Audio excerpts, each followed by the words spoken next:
ओम शांति। आज 26 मई 2026 है और आज बाबा सौदागर के रूप में हमें इशारे दे रहे हैं कि हमें एकरस रहने के लिए क्या करना है। और हमें सौदागर भी कितना वंडरफुल मिला है, इतना गारंटीड सौदा है बाबा का। तो क्यों ना इस सौदागर के साथ सौदा करके हम एकरस होने के लिए आइए सुनते हैं बाबा के अव्यक्त इशारे। एक धक से सौदा करने वाले एक के होने कारण सदा एक रस रहते हैं। बाकी जो थोड़ा थोड़ा करके सौदा करते हैं, एक के बजाय दो नाव में पांव रखने वाले हैं, वह सदा कोई न कोई उलझन की हलचल में एक रस नहीं बनते हैं। इसलिए सौदा करना है तो सेकंड में करो, दिल के टुकड़े टुकड़े नहीं करो।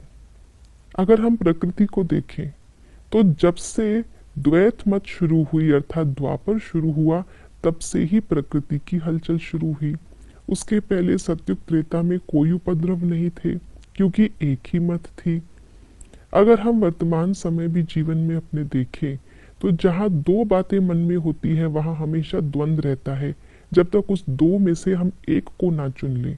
और जब एक को चुन लेते हैं, उसके बाद डिसीजन ले लेते हैं, उसके बाद हलचल समाप्त हो जाती है। तो दो का अर्थ ही है हलचल। दो से अधिक है तो अधिक हलचल, लेकिन दो में भी हलचल है।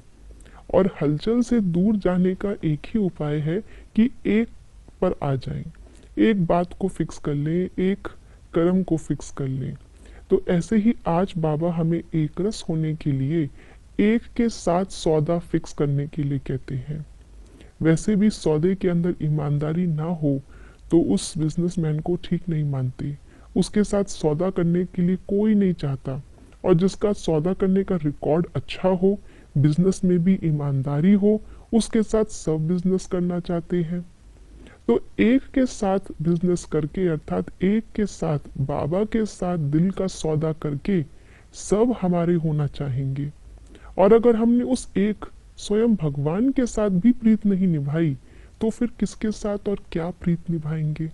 इसलिए बाबा ने कहा कि दिल के टुकड़े होने से कोई हमारा नहीं होता, और सारा दिल एक को दे देने से सब हमारे हो जाते हैं।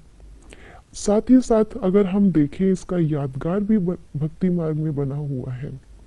राहु और केतु, तो ये एक दैत्य देवताओं के बीच में आ गया, लेकिन द्वैत रहा। देवताओं के बीच में रह के अमृत पीना चाहता था, लेकिन देवता बनना नहीं चाहता था। रहना चाहता था असुर ही, और अमर होना चाहता था। तो क्योंकि दो चीजें एक साथ चाहता था, दो नाव में पांव रखना चाहता था, इसलिए क्या हुआ, टुकड़े टुकड़े। तो वो तो कथाएं हैं जो हमें भाव बताती हैं कि हम भी कहीं राहु की तरह हमारा मन बुद्धि भटक रही है, तो हम देवता नहीं बन पाएंगे।